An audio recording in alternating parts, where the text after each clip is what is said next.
ఆ 4 జిల్లాల్లో 3 సీట్లకు రేస్ అంటేనే కారు కదలటం లేదు. ఎంత ట్రై చేసినా అసలు అంబాసిడర్ కారు స్టార్ట్ కూడా అయితలేదు.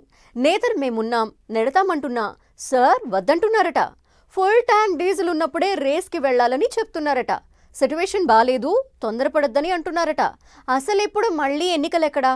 ఆ 3 చోట్ల పోరంటేనే గులాబీ బాస్ ఎందుకు డైలమాలో పడుతున్నారు?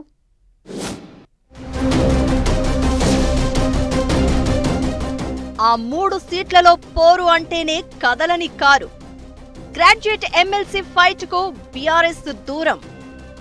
పోటీకి లీడర్లు సై అంటున్నా వద్దంటున్న గులాబీ బాస్.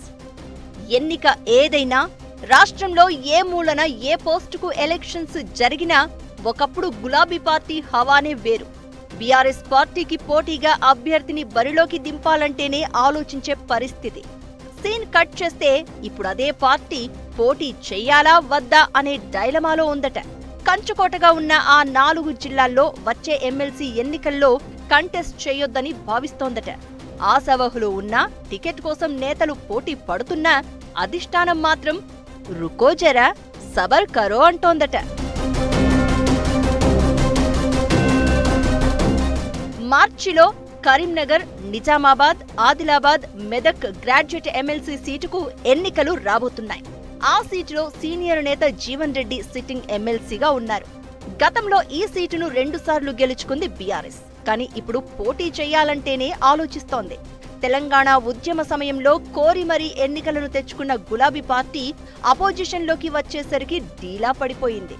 అంతేకాదు వరంగల్ గ్రాడ్యుయేట్ ఎమ్మెల్సీ ఫైట్లో ఓటమి, లోక్సభ ఎన్నికల్లో పరాభవంతో కారు రూట్ మార్చినట్లు కనిపిస్తోంది. పోటీ చేసి ఓడిపోతే పార్టీ వీక్ అయిందన్న టాక్ పోతుంది. అందుకే పోటీనే చెయ్యకపోతే బెటర్ అని ఆలోచన చేస్తున్నారట గులాబీ బాస్.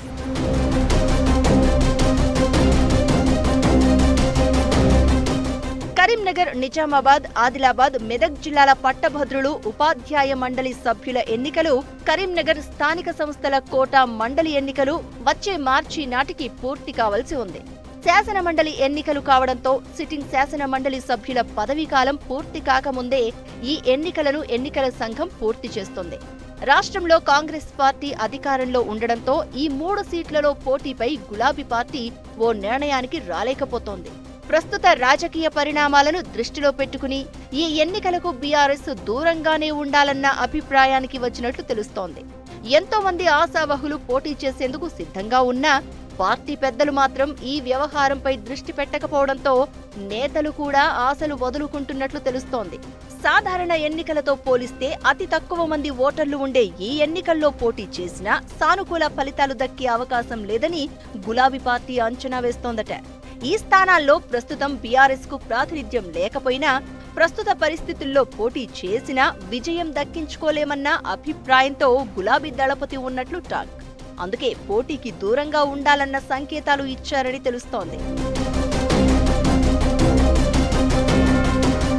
కొంతమంది ఆశావహులు పట్టభద్రుల ఓటర్ల నమోదు ప్రక్రియలో చురుకుగా పాల్గొన్నా పార్టీ నిర్ణయం తీసుకోకపోవడంతో డిఫెన్స్ లో పడ్డట్టు తెలుస్తోంది.